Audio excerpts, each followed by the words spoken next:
उषा का सगा बेटा सुनील और बहू कीर्ति उन्हें उनके सौतेले बेटे के साथ छोड़कर जा रहे होते हैं। बेटा, तेरी जब कमाई बढ़ जाएगी कम से कम तब तो मुझे तू लेने आ जाना। हाँ हाँ माँ, क्यों नहीं। चलो भी, अब कितना लेट कर दिया है, टैक्सी इंतजार कर रही है बाहर। हाँ हाँ चलो। सुनील और कीर्ति चले जाते हैं और उषा उन्हें जाता हुआ देख उदास हो जाती है। तभी वहाँ निशा आ जाती है। अपनी सास को उदास देख निशा उनके पास जाती है। क्या हुआ मम्मी जी, आप तो बहुत सगा बेटा करती थी। आपके सगे बेटे ने तो आपको छोड़ दिया और चले गए अपनी अलग गृहस्थी बसाने। देख बहू, मेरे बेटे को कुछ भी कहने की जरूरत नहीं है। मुझे यकीन है कि जब उसकी तनख्वाह बढ़ जाएगी तो वो मुझे लेने जरूर आ जाएगा। हाँ, ये भी देख लेंगे कि वो लोग आपको वापस लेने आते हैं या नहीं। तब तक तो आप भी यही हो और मैं भी। उषा अपने बेटे के ना होने से बहुत ही उदास रहने लगती है। उन्होंने खाना खाना भी छोड़ दिया। सुनिए जी, मम्मी जी ने आज भी कुछ नहीं खाया। जब भी खाने के बारे में पूछती हूँ तो कह देती है भूख नहीं है और अपने कमरे में ही बैठी रहती है। ये सुनकर ऋषभ अपनी माँ के पास खाना लेकर जाता है। माँ, सुनील बेटा आ गया तू? ओह, तू है। माँ, मैं खाना लाया हूँ, खा लीजिए प्लीज। आप ऐसे भूखी रहेंगी तो बीमार पड़ जाएंगी। मुझे भूख नहीं है, ले जा तू खाना। ठीक है, फिर जब तक आप नहीं खाएंगी मैं भी नहीं जाने वाला यहाँ से। अरे तू क्यों जिद करता है? कहा ना मुझे भूख नहीं है। अरे मम्मी जी, आप खा भी लीजिए ना, ये कितने प्यार से आपको खिला रहे हैं, उसकी तो कदर कर लीजिए कम से कम। अरे तू क्यों बीच में हमेशा अपनी टांग अड़ाती है? ठीक है, लाओ दे दो। कम से कम खाने के बाद तुम दोनों तो इस कमरे से जाओगे। उषा खाना खा लेती है और ऋषभ और निशा ये देखकर खुश हो जाते हैं। चलो, कम से कम माँ ने खाना तो खा लिया। उषा एक दिन सुनील को फोन मिलाती है। हेलो बेटा सुनील, तू घर मिलने आ जाना बहू को लेकर। कितने दिन हो गए, बहुत मन कर रहा है मेरा। हाँ हाँ ठीक है माँ, ऑफिस में बहुत काम है, टाइम मिला तो आ जाऊंगा। सुनील फोन काट देता है। हेलो सुनील बेटा। सुनील की बात सुनकर उषा उदास हो जाती है।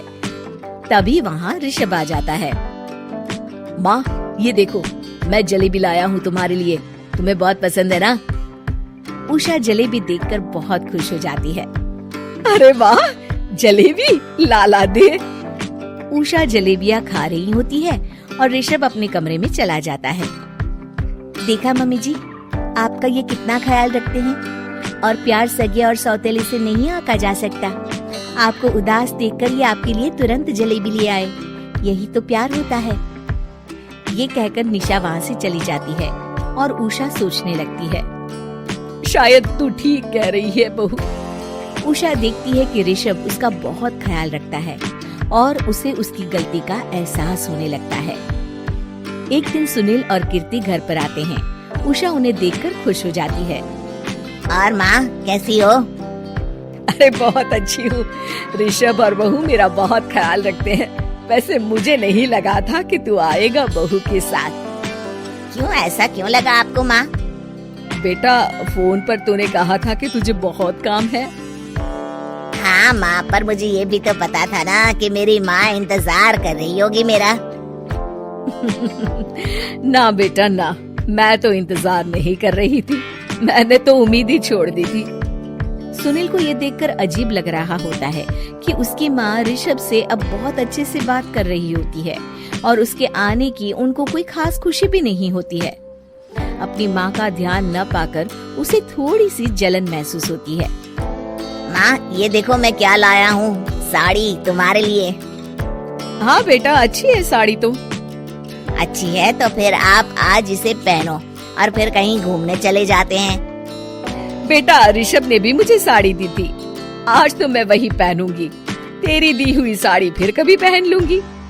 सुनील को अब बहुत ही ज्यादा जलन हो रही होती है। उसे समझ नहीं आता कि अपनी माँ का ध्यान फिर से कैसे वो अपनी तरफ खींचे। रात हो जाती है और उनके जाने का वक्त आ जाता है।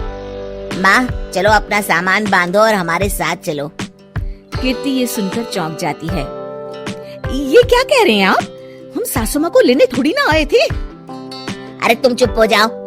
माँ चलो जाओ, अपना सामान बांध लो। आप मेरे साथ आ रही हो, मैंने कह दिया तो कह दिया।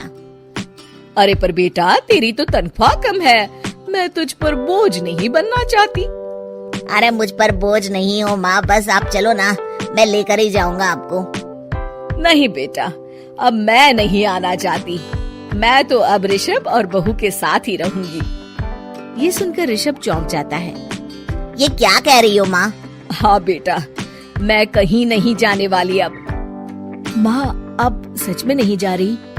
नहीं बेटा, मैं तो तेरे पास ही रहूंगी अब, और जो प्यार मैं तुझे नहीं दे पाई वो सब दूंगी बेटा।